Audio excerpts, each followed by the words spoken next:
Yesterday I was exploring what is a dream. Today I'm exploring what is real. So Harry and Dumbledore have an interesting conversation in the Deathly Hallows Part 2. At the end of the book or film, Harry asks if this is real or happening inside his head. And Dumbledore responds, "Of course it's happening inside your head, Harry, but why on earth should that mean it's not real?" I've had personal experiences on psychedelics that were very real to me, and they were in my head. I manifested things twice in these states. Once at Stonehenge, when I saw people appear out of the floor and their clothes kept changing. I walked amongst them and couldn't tell if they were real and I imagined them appearing or if I was walking amongst hallucinations. Either one could have been true. The second time, I was very depressed. I hadn't gone into work for 2 days, hadn't even bothered phoning in sick. My life was spiraling downhill. I'd lost my partner, wasn't talking to my mum as we'd been arguing a lot. Was also doing a lot of stand-up comedy at the time and had stopped using written material. I was just improvising and winging it. I was going for the adrenaline rush, see if I could manage to just survive with nothing on stage under pressure. When that wasn't satisfying the craving to be reckless, I started taking powerful mind-altering chemicals before going on stage to try winging it. My friends were all pretty much sick of hearing my one consciousness spiel, and I'd stopped enjoying doing the comedy as the audience didn't seem real anymore. I was actually filming a comedy set for a friend at one point, and I saw one of the acts who came on before him with glassy eyes, almost like I could see through the eyes and see that it was just a reflection, almost as if the eyes were made of marble or very well made doll's eyes. And then I started to see a lot more people in this way. There was times in which I was able to perform, as I had a lot of practice performing to an empty room, feeling comfortable in performing to nobody. And then I was able to perform on stage even in the belief that the audience wasn't real. Trouble was, it doesn't make it too enjoyable. You kind of feel like, well, if they're not real, I'm just doing this for my benefit. And didn't feel much of a benefit. So I lost pretty much everything that was important to me at the time. It was a real deep time of self reflection. I ended up taking a powerful psychedelic just before it hit 10 o'clock, after I hadn't been to work for 2 days and hadn't bothered phoning in sick. I had some cannabis, I didn't have much left, was pretty much out of money, and I think this was one of those moments where I was deeply reflecting on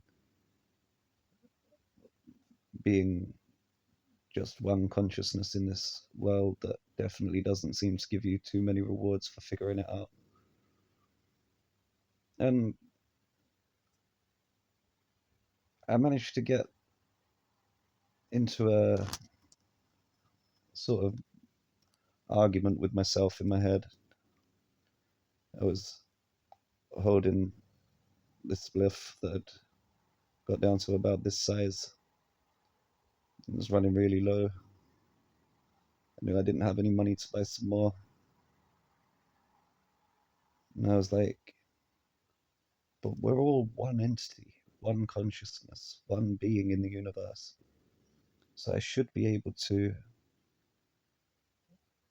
multiply what I have or make appear something that I need. And as I was coming to this conclusion, I saw this smoke that was rising off of the end that was lit turned really thick and creamy. And as it rose, it got to the point where it grew. It had been this size, the smoke rose, and it was this size. And I was surprised. It had been not the first time that I had tried to make something like this happen, and it had been the first time that it had worked. I didn't have control over it. I was surprised that it had happened. I couldn't just keep doing it, but it had happened. I had something that was this size that had risen back to this size. Not full, but it was definitely significantly bigger. And I did question, like, how how have I been able to get confirmation on this? My understanding at the time is that the world needed deniability. You can't get confirmation on something like that because then it's not a matter of faith or belief and knowing anymore. So then the penny dropped. I had the experience, but I had no proof of the experience. It had happened to me while I was on some powerful psychedelics in a downward spiral. There's absolutely zero chance of proving anything to anyone. And it wasn't like it was a power that I had that I could suddenly start using. But it did confirm to me that these things are possible. I mean, it may have just been in my head, but it didn't make it any less real. I enjoyed the rest of my joint that had grown from this size up to this size. I think a couple of times it had gotten back to that size again, and I managed to get a short amount bigger, but not as big as the first. But after that, it was just gone and stubbed out. So no further attempts. Yeah, I've looked back on that moment a few times thinking that was definitely a hallucination. There was absolutely no way that I would have been able to. But it's possible that I hit the right frequency. I was just able to allow it for that period, and something that I believed possible for a while after this.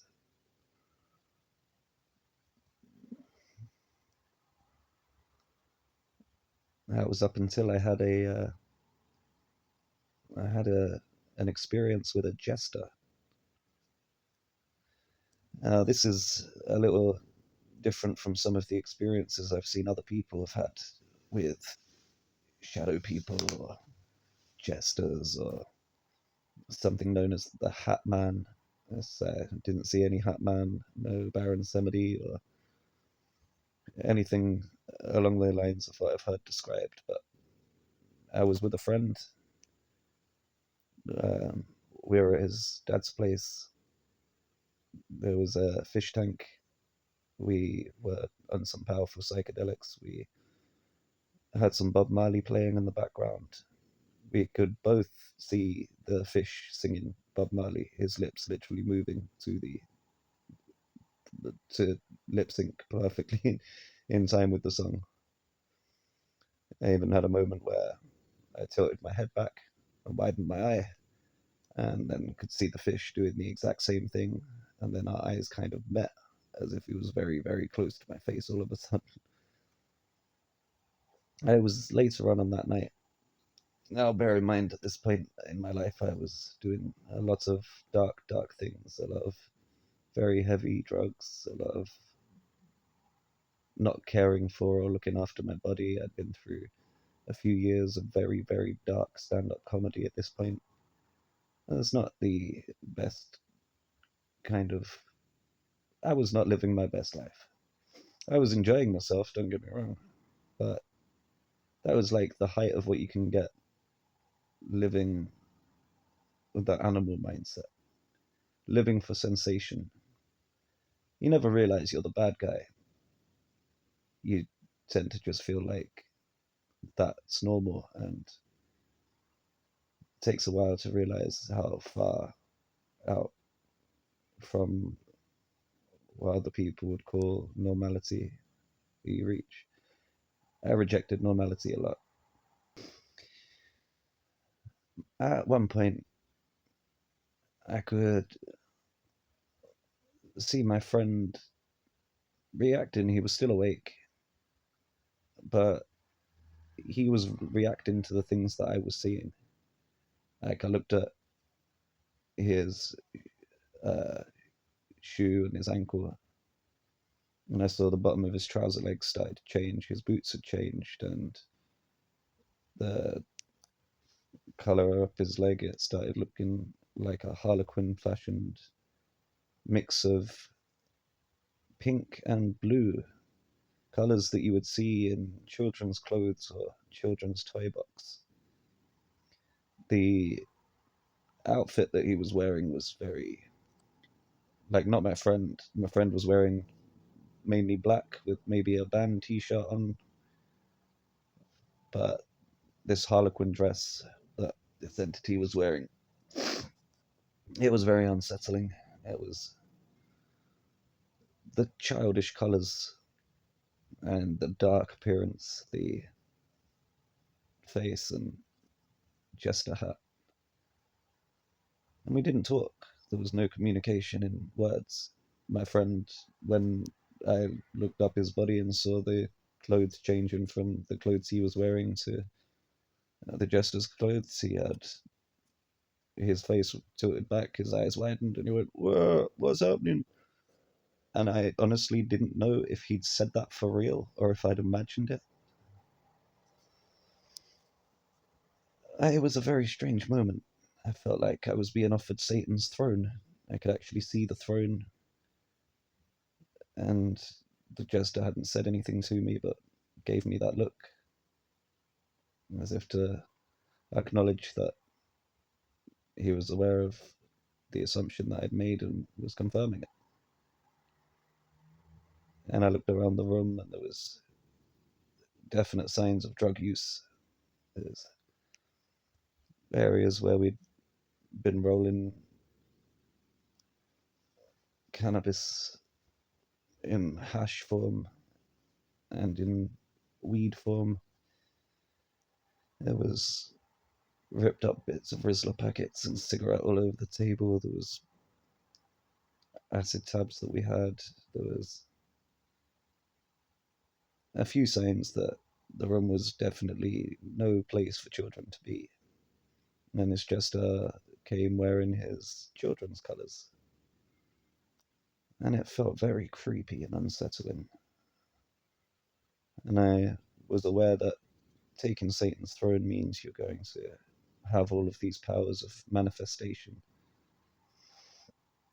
have all of these experiences, but ultimately you're going to know 100% certain that nobody around you is real. And in a way, it will take away and destroy the inner child that you have. A lot of what you do in life relies on other people being real. And at this point, I was convinced that everyone was just a different archetype of something in my head, that none of these people existed. And I mean, I was riding the waves, but I couldn't justify bringing a child into that realm, even if it was my inner child. Plus, there was no communication, it wasn't entirely clear what was going to take place. It's a scary thought when you realize you can manifest everything and you're not in control, which is what you would be if you were to take Satan's throne as the devil horns that you see people like Eminem putting up on his head. It's a sign, it's symbolism to represent that you're controlled by your emotions and by urges. It's the animal mind. It's the lowest of the chakras. It's the survival mode, when you're in the survival stages, it's definitely the worst frequency at which you could get any kind of access to manifestation. Although at the time I didn't realize as deeply about this as I've come to realize in later years. I believe that it was a simple case of you can have all the powers of the world that you want, but will you really be able to enjoy yourself just playing on your own by yourself with all these powers? Would that just lead to you getting angry, frustrated, and becoming the devil himself? And it's remembering all of the things that I'd heard, like Immortal Techniques, Dancing with the Devil song, the warning at the end that when the devil wants to dance with you, you better say never, because a dance with the devil could last you forever. I wasn't ready to make that decision there and then. It was a case of straight no to having Satan's throne. Definitely felt like I'd rather earn my way up the ladder. I at the time thought that it meant giving up on manifestation entirely, giving up on magic, because magic is of the devil. I mean, I've done many, many years of research since. I believe that it works out differently. You can get all of these things, all of these experiences without drugs. Doing it with drugs is trying to take heaven by force. You can't take heaven by force. There are things in place to stop that from happening. And I've seen this with evidence. Many deep psychedelic trips. I've seen a perfect mishmash of heaven and hell. So many things look divine and feel divine. So many things feel horrible, look horrible, feel shameful. Everything looks both red and blue, smushed together, demon and angel in the same body. And it felt like this was the same no matter who you looked at or what character in a program you'd look at. But sometimes I had to go back and watch the animation that we were watching again the next day to see if I was actually seeing what I thought I was. And a lot of the times, nope. They weren't red or blue. They weren't half demonic, half holy looking. It was just all from my projection. And you can't take heaven by force. You can try. You can have a lot of fun trying. I've put many years into them experiences. Don't regret them, but I could definitely have done it a lot better. And I was lucky. There's a lot of people who've had it a lot worse. I was lucky that I decided I'd rather earn my way. I'd put effort into earning things.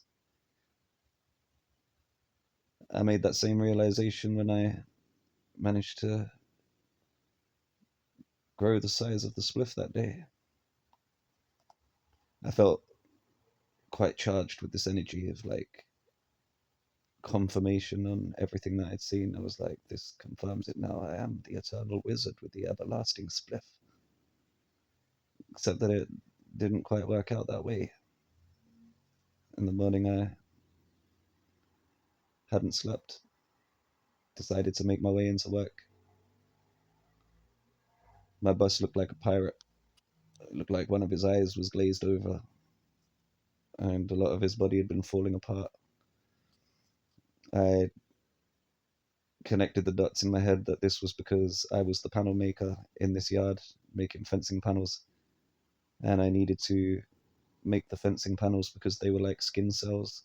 And because I hadn't been there making the panels, everyone was falling to bits because they didn't have anything to replace the skin cells on their face that were deteriorating. My boss hadn't said anything about me being absent for 2 days. There was a connectivity there. He looked at me and it was like he could read my soul. He looked at me and said, "What, you've been doing the time warp? I suggest you get in there and do some work." And I suppose in a way I have been doing a time warp. It's just very interesting the way that life delivers this information to you. The universe around you is alive, for certain.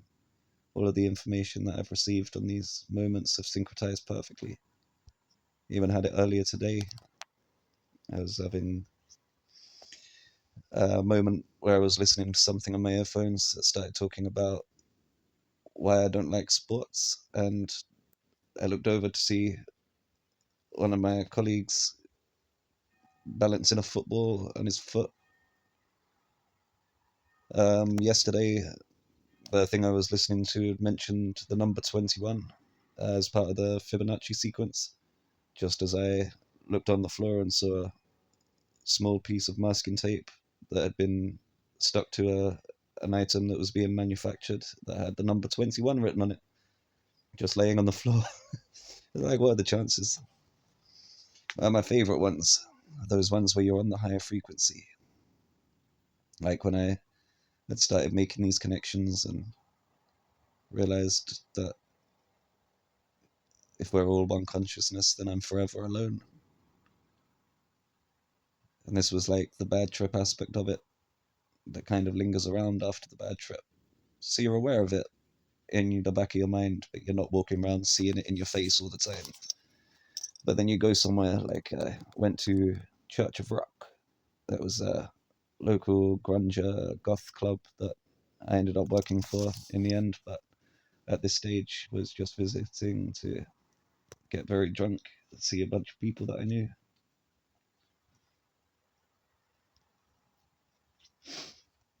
One of the songs that was playing was by a band called Feeder. The lyrics were along the lines of "All by myself. I bet you think it's funny now, funny now. Do do do." I laughed and cried on the dance floor. So many songs, so many clues. Everything around you is forever telling you that you are the one in this one story that you're in. It's easy to miss. Like songs like Hotel California by the Eagles. In fact, I'd say a good 90% of songs from the rock genre, you could find bits in it, if not the whole song, alluding to the same thing. Again, none of this is promoting drugs. I was lucky with my experiences. I've heard of plenty of other people who they caused some serious damage. They started hearing voices, and the voices didn't go away. The voices stuck with them even when they reached sobriety. They can still hear these voices tormenting them. And yeah, you can tell yourself it's in your head as much as you want. If you're still hearing it, it's still real. And one of my friends, she ended up getting voices telling her that her boyfriend wasn't real and that she should kill him. Luckily, she was of a sane enough mind that she didn't cause any serious problems, but that could have gone a whole different way. And that was just one experience of hearing voices. Um, there's accounts of people out there that have been tormented for years. There was a man who cut one of his own eyes out. He took out one of his own eyeballs because the voices told him they would leave him alone if he did. And he claims that he went through with it out of desperation. The voices, they stopped for all of about 5 minutes, and they started laughing at him, tormenting him further, going, "You fool. Now you've just disfigured yourself. What were you thinking? Children are going to be scared of you when they see your face." It's a horrible reality to live in. It's just constant torment. People have different ideas about what these voices are, that they could be anything from a deep part of your own psyche to the two-dimensional ghosts of some clown-like Nephilim spirits, demons, or radio messages sent out by some kind of crazy government psyop, or psychological operation to test whether it's possible to influence people to do things through subliminal suggestions or some kind of radio wave. At what it boils down to, whether or not it's real. I mean, if it's going on in your head, that doesn't make it any less real.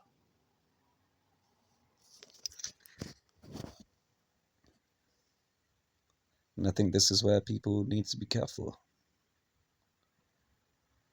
It's not something that you'd want to mess around with. There's many better ways to achieve this level. You can take heaven not by force. You can rise gradually, the natural way.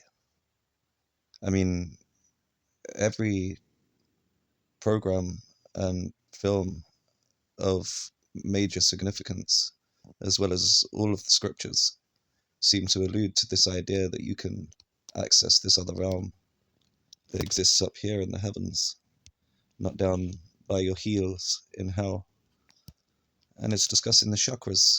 I mean, Lord of the Rings, you have the Battle of Middle-earth. It's talking about the middle green chakra, which is above the three lower chakras and below the three higher chakras. The green is part of both. There is an eternal battle of good and evil that is going on. And it manifests in many different stories that you see. It's something known as the one story. And that's why you tend to see a lot of biblical references in the one story, which could manifest as a song or a TV program or a play, a theatre production, even a script like the alphabet.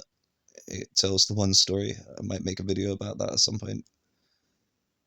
The numbers between 0 and 9 tell the one story. It's the tarot cards, the court cards in a tarot deck tell the one story. There's 22 of those, same as the letters in the Hebrew alphabet, which will also tell you the one story. All of them slight variations. Harry Potter, that I mentioned earlier, has got the one story. How do you recognize that it's a one story? Well, usually there's an aspect of the character needing to die at some point or have some kind of ego death.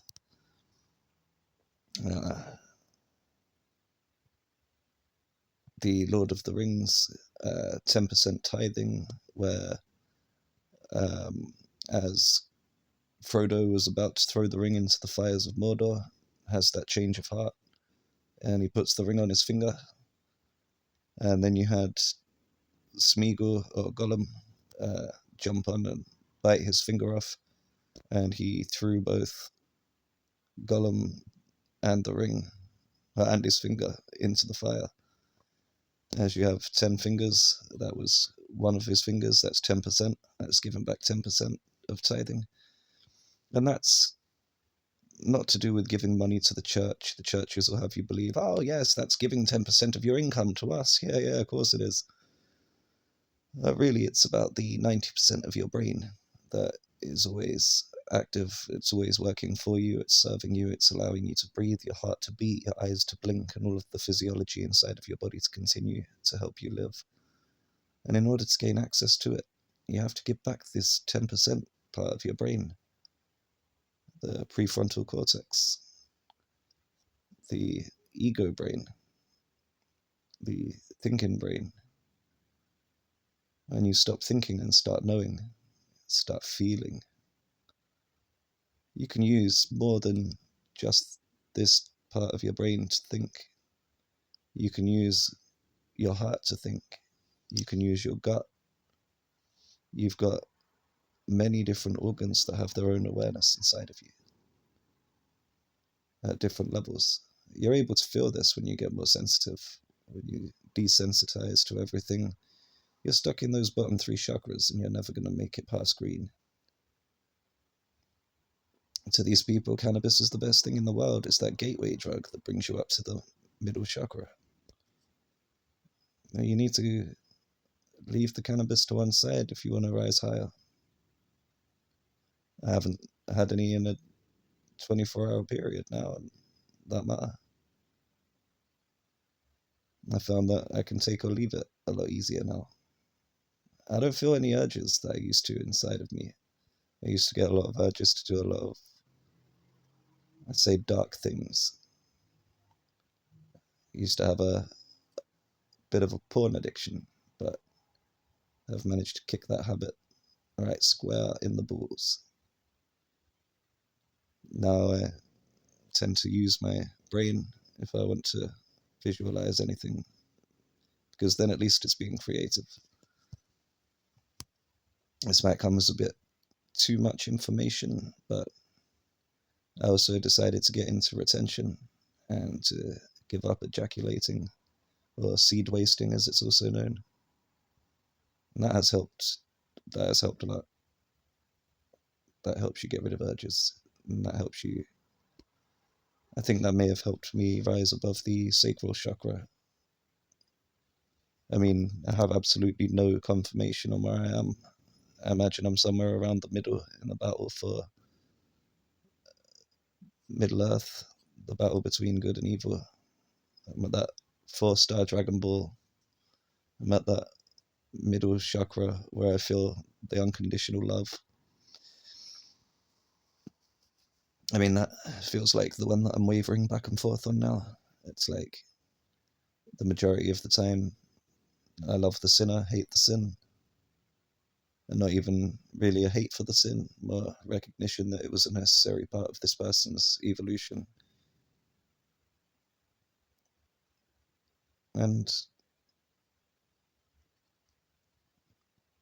I've probably just gotten to the throat chakra as I'm now telling my story, getting the message out to people. To try and get to the ajna, the third eye chakra. First, I've got a lot more purging, cleansing. I've got loads of things that I have not yet forgiven myself for, a lot of guilt and shame to shed. And it's all a process, it all takes time. And I think the quickest way to do it is to sit in stillness and silence, meditation. And to get there, the fastest way is to fast. Start fasting, get rid of any kind of parasites you could have that are sending you messages.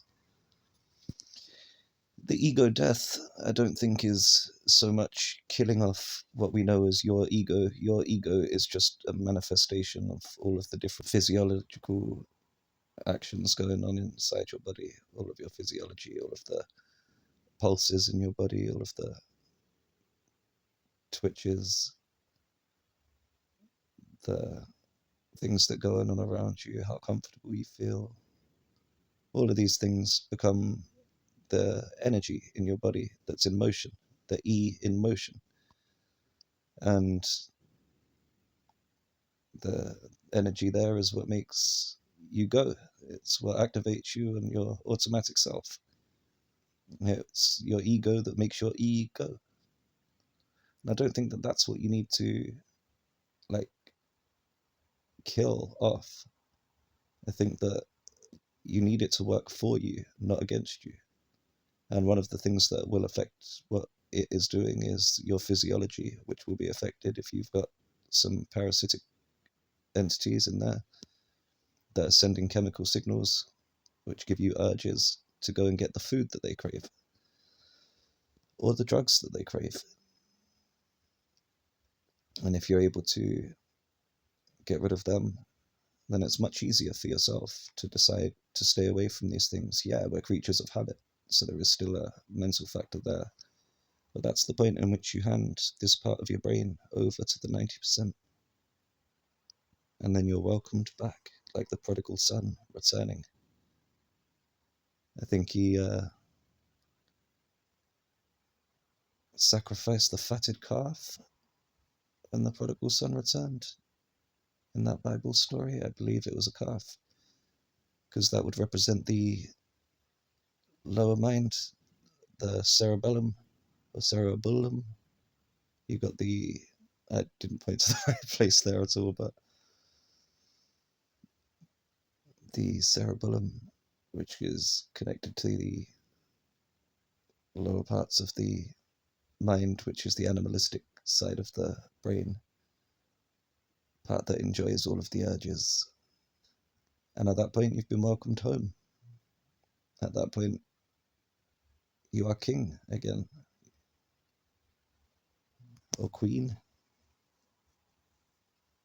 Don't think that it matters what gender you are. The experience would be more or less the same. And that's doing it the natural way. That's doing it the way it mentions in the scriptures, albeit never directly. In fact, Jesus never spoke but in parables. In a video I've been working on that will be coming soon to do with the Matrix, and I highlight a lot of points in which they reference the Bible. That's how you know it is a one-story biblical references. As the Bible is just your basic instructions before leaving Earth. Might as well be called Insert Name Here, as it is about you. The sun represents Jesus, but also the child that is going around traveling on this journey, the hero's journey.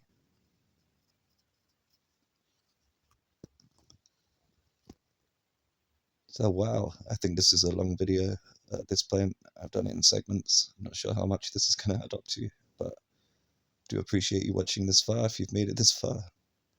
I'm going to end it here now and get some rest.